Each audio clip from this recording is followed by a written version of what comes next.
अन्वय प्रतिष्ठान ग्रंथालय प्रतिभांगण यांच्या वतीनं राज्यस्तरीय एकांकिकातील प्राथमिक फेरी PM श्री राजश्री शाहू महाराज विद्यालय कातकरीपाडा आंबेडकर नगर या ठिकाणी संपन्न होत आहे। आणि या स्पर्धेच्या माध्यमातून आपल्यासमोर पुढच्या सादरीकरणासाठी वैज्ञानिक दृष्टिकोन राबवत या ठिकाणी या एकांकिकेच्या माध्यमातून पुढचा कोड क्रमांक आपल्यासमोर सादरीकरणासाठी येत आहे। कोड क्रमांक 3।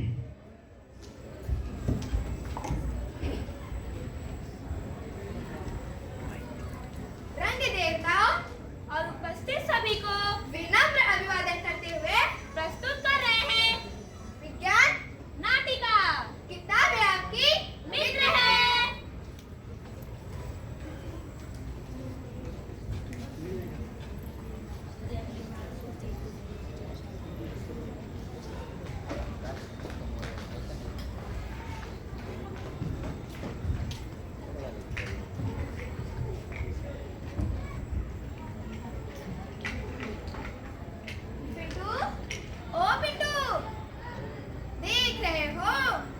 गांधी जी का चौथा बंदर है जो ना इधर देखता है ना इधर देखता है, ना कुछ बोलता है ना कुछ सुनता है, दिन भर मोबाइल में लगा रहता है।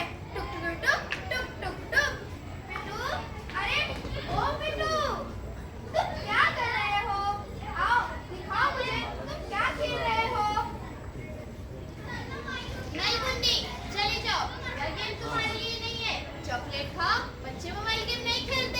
अरे पिंटू, तुम ऐसा क्यों कर रहे हो? मुझे दिखाओ ना, मैं देखना चाहती हूँ। मुन्नी, आओ, मैं तुम्हें समझाता हूँ कि इन लेगो को टुकड़ों को जोड़कर हम ट्रेन या ट्रेन के इंजन कैसे बनाते हैं। जाओ पिंटू, तुम अपना सस्ता और पुराने जमाने का खेल खेलो, मुझे परेशान मत करो। अरे पिंटू, मेरा लेगो खिलौना सस्ता नहीं है और यह तो तुम्हारा ही आइडिया है। अब देखो, मैं इस लेगो से क्या क्या करता हूँ और इस खेल को मुन्नी भी खेल सकती है। मुझे सिखाओ ना, मैं सीखना चाहती हूँ। मुझे सिखाओ, मैं सीखना चाहती हूँ। अरे वाह मुन्नी, तुमने तो एक कमाल कर दिया। तुमने कैसे किया? तुम्हें किसने सिखाया? अरे पिंटू, ये लेगो गेम खेलने में कितना मजा आ रहा है। अच्छा हुआ पिंटू ने मुझे मोबाइल नहीं दिया, वरना मैं ये खेल सीख ही नहीं पाती। मैं तो चली पापा को बताऊंगी कि मुझे भी पापा ये खिलौने ला कर दे। मैं चाह रही हूँ पिंटू को शुक्रिया अदा करने के लिए। मुझे भी देखने दो मुन्नी, तुमने क्या बनाया है?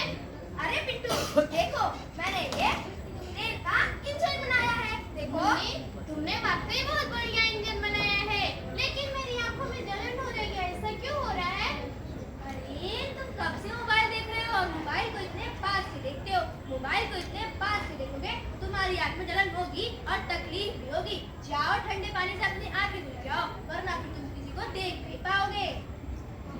ये सच है आभा दीदी, मेरी माँ भी यही कहती है। मेरी माँ मुझे सिर्फ 20 मिनट का स्क्रीन टाइम देती है, उसका भी मैं इस्तेमाल नहीं करती हूँ, क्योंकि मुझे दीप की तरह लेगो खेलना और किताबें पढ़ना पसंद है। ठीक है आभा दीदी, तुम्हारी तरह मैं भी अब मोबाइल से दूर रहने का कोशिश करूंगा। ठीक है, मैं अपनी आंखें धो लेता हूँ। तो क्या तुम बताओगी कि तुमने क्या पढ़ा? हाँ मैं बताऊंगी मैंने क्या पढ़ा। पहले जाओ तुम अपने आंखें धुल के आओ।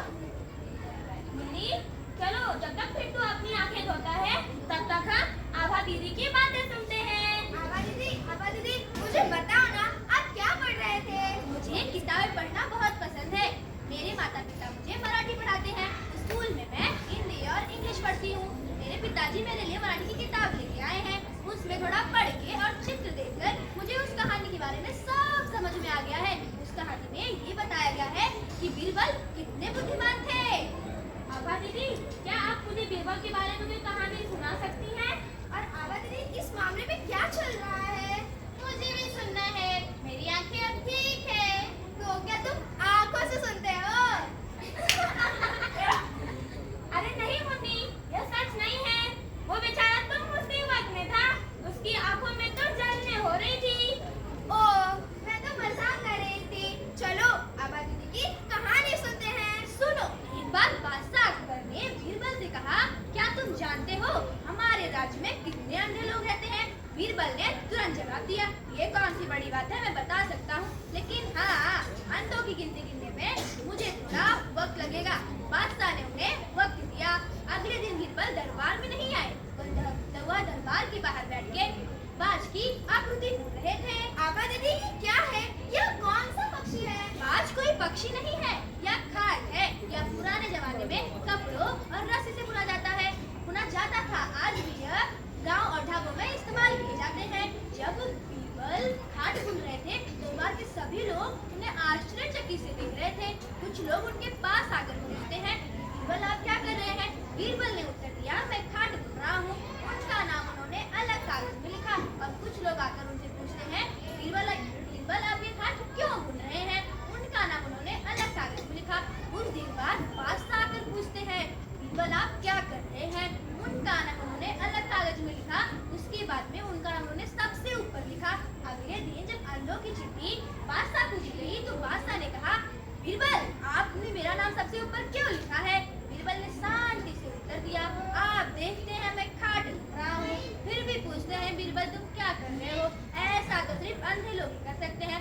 राजा को अपनी गलती का एहसास हो गया। अब अच्छा बताओ, आप सबको ये कहानी कैसी लगी? बहुत बढ़िया, हमें इस कहानी बहुत अच्छी लगी। अच्छा, अगर आप सबको ये कहानी अच्छी लगी तो बताओ आपने इस कहानी से क्या सीखा? अब मुझे समझ में आया कि किताबें हमें सोचना सिखाता है। मोबाइल गेम तो हमारा समय बर्बाद करते हैं। और हाँ, जब हम कुछ देखते हैं तो हमें सोचना और बात करना चाहिए। वैसे भी मोबाइल हमारा समय बर्बाद करता है। और आभा दीदी, हमें आपकी कहानी तो बहुत अच्छी लगी। आपकी कहानी से हमें बहुत सारी चीजें सीखने को मिलती है। अगर हाँ आपकी कहानी ध्यान से सोचे, समझे और पढ़े तो हमें इस कहानी में बहुत सारी चीजें समझ में आती है। और हमें इस कहानी से यह भी समझ में आता है कि घटनाएं क्यों घटित होती है। और हाँ आभा दीदी, न्यूटन के ऊपर सेब गिरा था क्योंकि उसके पीछे गुरुत्वाकर्षण बल का नियम था। सेब तो कई सारे लोगों पर गिरा, लेकिन उन लोगों ने ध्यान नहीं दिया क्योंकि उन्होंने तो किताब पढ़ा ही नहीं होगा। अच्छा, आभा दीदी, इसमें अब से मैं चॉकलेट नहीं खाऊंगी क्योंकि मैं अगर चॉकलेट खाऊंगी कि मेरे दांत खराब हो जाएंगे। नहीं मुन्नी, तुम चॉकलेट खाना बंद करो। तुम कब से चॉकलेट खा रही हो और इतना चॉकलेट खाओगी तुम्हारे दांत खराब हो सकते हैं, इसलिए तुम चॉकलेट मत खाओ। सही कहा आपने आभा दीदी, अब से मैं चॉकलेट नहीं खाऊंगी। अगर मैंने खा भी लिया तो तुरंत जाकर दांत साफ कर लूंगी। अब मैं भी आभा दीदी अपने पापा से एक किताब मंगाऊंगा। आपने कितनी सुंदर कहानियां सुनाई। अगर मुझे पढ़कर ही नहीं आता तो मैं भी सुंदर सुंदर कहानियां सुना पाता तो मैं तो मोबाइल छूता भी नहीं और हर दिन मैं किताबें पढ़ता रहूंगा। आभा दीदी, मुझे आपकी कहानी बहुत अच्छी लगी। क्या आप मुझे पढ़ना सिखाएंगी? अच्छा, आप सबको ये कहानी इतनी पसंद आई। आज जब आप सबको ये कहानी इतनी पसंद आई तो आप अपने घर जाएंगे, अपने माता पिता से कहें कि वो हमारे लिए किताबें लेके आए ताकि हम उसे पढ़कर एक दूसरे को कहानी सुना सके। इस तरह हमारा समय अच्छे से बीतेगा।